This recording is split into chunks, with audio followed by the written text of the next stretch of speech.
when we start this off, ask if you can give me your name and where you're from.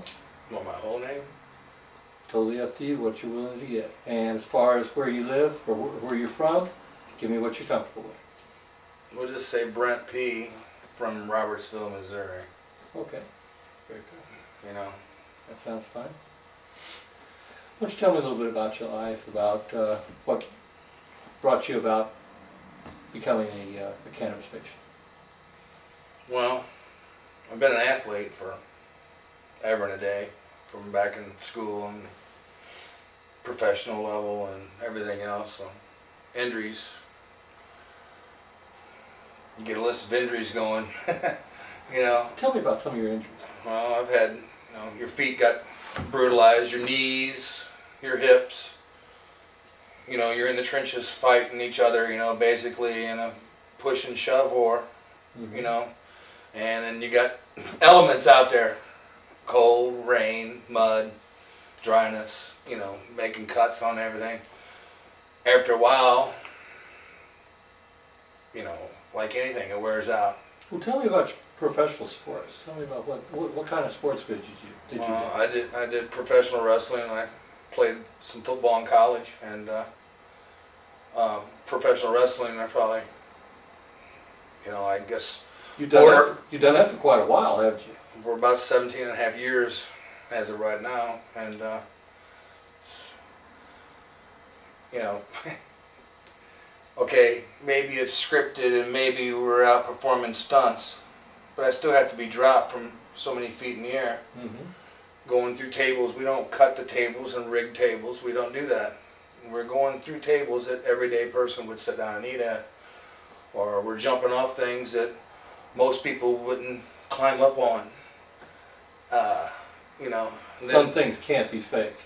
No, you know, it just can't be faked. There's no way to fake it. You know, there's impact involved. And football impact's involved. Wrestling, you're being slammed down. Just being slammed in regular high school wrestling, you're being slammed to the mat. People are tripping you, throwing you down your body. That's impact there.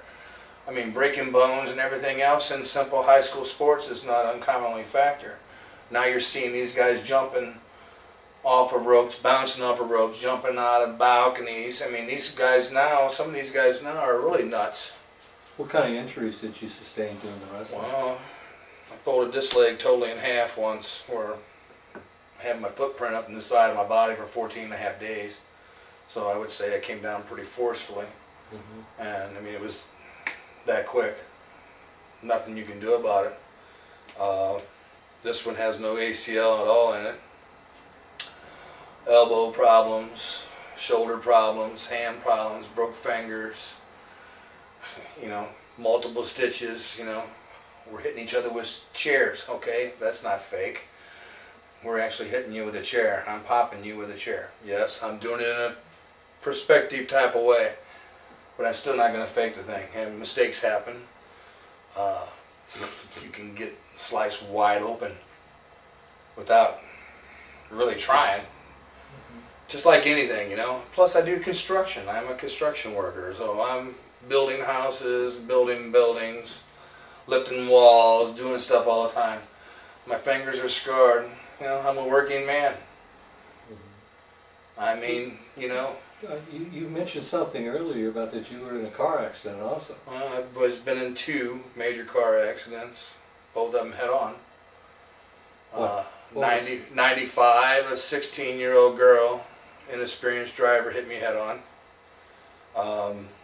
Not my fault, nothing I can do about it. I had a herniated disc, 2 herniated discs, one at L5, one at L3 in my back. They told me I'd never perform in sports or anything else ever again. I proved them wrong. 2007, Jaguar convertible, drunk driver, not even 21 years old, drinking, hits me at 105 miles an hour head on. I should be dead today. Nobody knows how I'm alive, but I'm alive. What happened to you in that one? Well, in that one, I actually broke the steering wheel. Hard wooden steering wheel is a classic Jaguar, so it's a hard wooden steering wheel. So I broke the steering wheel in 2 places in my body, when it hit the steering wheel, I hit the rearview mirror and put the rearview mirror to the windshield, and the scar, which you can see on my head, that's the outline of it, and you can tell that that is the rearview mirror of the car. Okay? I actually had that piece of skin, I rolled it up and put it in my pocket.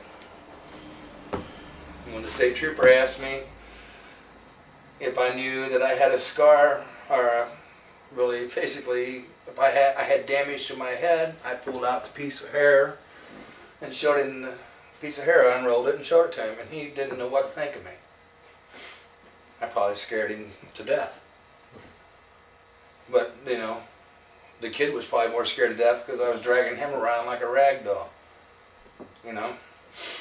And this has been the one that I found out about how pharmaceutical drugs are even crazier than they was when I had the first car wreck, because they've given me straight out ephedrine, which the meth heads would kill me for, which spins me off the hinges.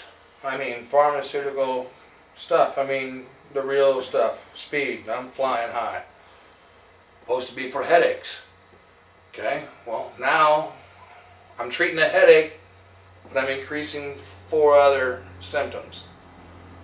I'm speeding. I'm not eating. I'm anxious. I'm nervous. I'm not sleeping. You got to be kidding me. All I got is a simple headache.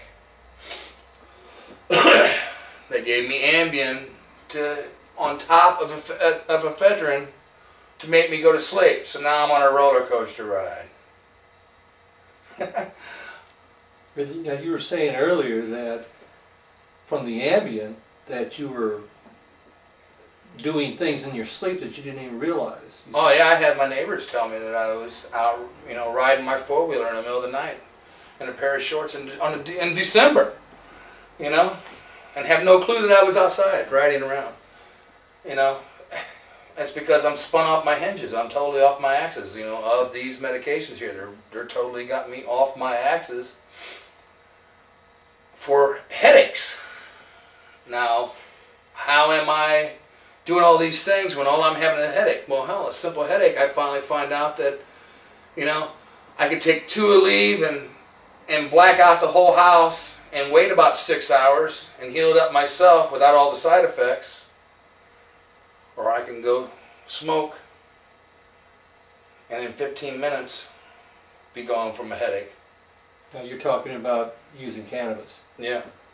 Now you're using cannabis for medical purposes. I mean, you're using it to take and deal with these symptoms. Yeah, I mean, you know, like, you know, like the Cymbalta they just put me on. It took me off into a whole other planet. I wasn't thinking normally. I knew I wasn't myself. And if I smoked with it, at least I felt okay. But they're telling me that the Cymbalta is for my headaches. Well, I later learned on that it's for nerve damage, depression, side effects are suicidal thoughts and homicidal, you know, tendencies, rageful fits. And I'm going through all this, looking at this doctor, going, you know, what in the world are you doing to me? You know, and I even looked at the doctor and told him, you know, if I smoke a joint, I get rid of my headache. I take your stuff, I get rid of my headache, but I get 7 other things that when I go out, and now I'm on this thing here, and I'm actually sitting there, and I know that I don't have control of my body or anything else. I can get myself in trouble. I can't say that I'm on these prescriptions and say it and then it's okay. But you're giving me a prescription that makes me do things that I'm trying, that I don't even have a problem with. If I'm given a drug that's supposed to be, you know, it's saying it's doing nerve functions, headaches, and depression. Okay? Well, 1 out of those 3 things is what I've got.